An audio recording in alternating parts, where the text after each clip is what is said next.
రాష్ట్ర ముఖ్యమంత్రి రేవంత్ రెడ్డి విడుదల చేసిన తెలంగాణ విజన్ డాక్యుమెంట్ లో రాష్ట్రాన్ని 3 ప్రధాన ఆర్థిక ప్రాంతాలుగా విభజించారు.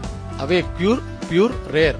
ఈ 3 ప్రణాళికల లక్ష్యమే తెలంగాణ కొత్త ముఖ చిత్రం. అసలు ఈ క్యూర్, ప్యూర్, రేర్ ప్రణాళికలు ఏంటి, వాటి లక్ష్యాలేంటో ఇప్పుడు వివరంగా తెలుసుకుందాం. Cure, core urban region economy. ఈ ప్రాంతం ఔటర్ రింగ్ రోడ్డు లోపల ఉన్న మొత్తం ప్రాంతాన్ని సూచిస్తుంది. దీన్ని ఒక పటిష్టమైన సర్వీస్ సెక్టార్ హబ్ గా మార్చడమే ప్రధాన లక్ష్యం.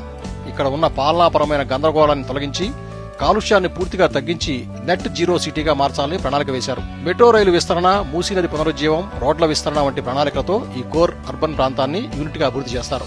Pure, peri urban region economy. దీని పరిధి ఔటర్ రింగ్ రోడ్డు వెలుపల నుంచి రాబోయే రీజనల్ రింగ్ రోడ్డు వరకు ఉంటుంది. ఈ ప్రాంతం మ్యానుఫ్యాక్చరింగ్ జోన్ గా అభివృద్ధి చెందుతుంది. దీనికి అనుగుణంగా బలమైన రవాణా వ్యవస్థను నిర్మిస్తారు. తెలంగాణకు సముద్ర తీరం లేని కారణంగా మచిలీపట్నం పోర్టుకు ప్రత్యేకమైన గ్రీన్ ఫీల్డ్ ఎక్స్ప్రెస్ హైవేను నిర్మించేందుకు ప్రణాళిక సిద్దమవుతున్నాయి. విదేశీ పెట్టుబడులను ఆకర్షించడానికి వరంగల్, ఆదిలాబాద్ వంటి ప్రాంతాల్లో కొత్త ఎయిర్పోర్టులు కూడా నిర్మించాలని నిర్ణయం తీసుకున్నారు. Rare, rural agriculture reason economy. ఇది రీజనల్ రింగ్ రోడ్డు అవతల నుంచి రాష్ట్రం సరిహద్దుల వరకు విస్తరించి ఉంటుంది. గతంలో నిర్లక్ష్యం చేయబడిన గ్రామీణ వ్యవసాయ ప్రాంతాలను బలోపేతం చేయడమే దీని లక్ష్యం. వ్యవసాయ ఆధారిత ఉత్పత్తులు, ఆర్గానిక్ ఫుడ్స్ పరిశ్రమలకు ఈ ప్రాంతం నెలవుగా మారుతుంది.